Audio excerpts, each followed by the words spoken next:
Sa panahon ngayon, maraming sektor ang naaapektuhan ng patuloy na pagtaas ng presyo ng langis.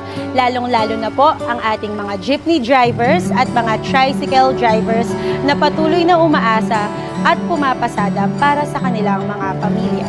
Tay, nakabiyahe ka na yan. Oo. Okay naman. Sa mga hobinyahe ko, kaya inuwi ko na eh. Hindi maganda rin. Laging papunta ako sa Kandan, laging walang laman eh. Talo ko sa krudo eh. Totoo. Hindi mo matumal naman na pasahero, parang ang effort mo hindi ayon din sa binibiyahin. Totoo. Isang mga nag-aaral pa.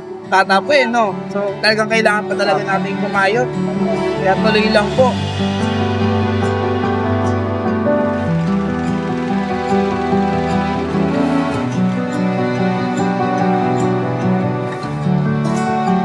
Kami nga po mula sa I Am Richie team kasama ang broadcast at ang photography team ng ating simbahan ay pupunta sa iba't ibang gasolinahan dito sa Camanaba at tayo ay maghahatid ng tulong sa ating mga drivers.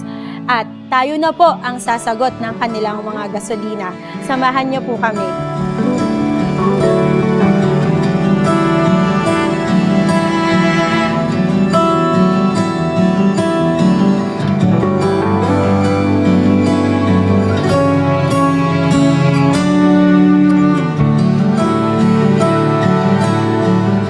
Kayo, kami na sana ang magbabayad. Kung hayaan Sige nyo po. kami.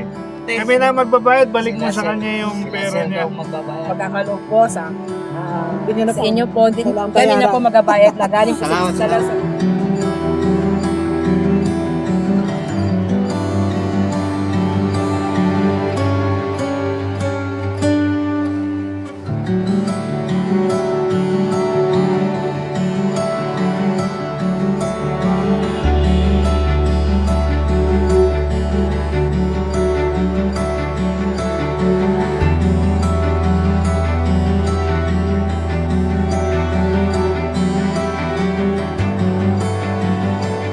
Sa bawat ngiti, bawat pasasalamat at bawat kwento ng ating mga drivers, nakita po natin na higit pa sa gasolina ang kanilang natanggap.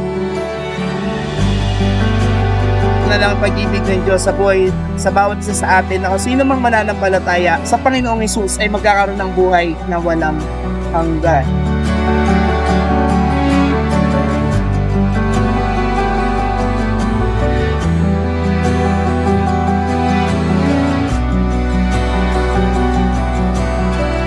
Sa pangalan ni Jesus. Amen. Amen. Gabayan pa sana ng Panginoon na ano pa yung asasasiyan nyo na magandang nakatulong sa kapwa-tao. Maraming salamat po. Ay, maraming salamat po ulit, Tatay Junel. Mula po sa I Am Richie team, maraming salamat po sa lahat ng ating Global Fam na naging bahagi at sumuporta sa misyong ito.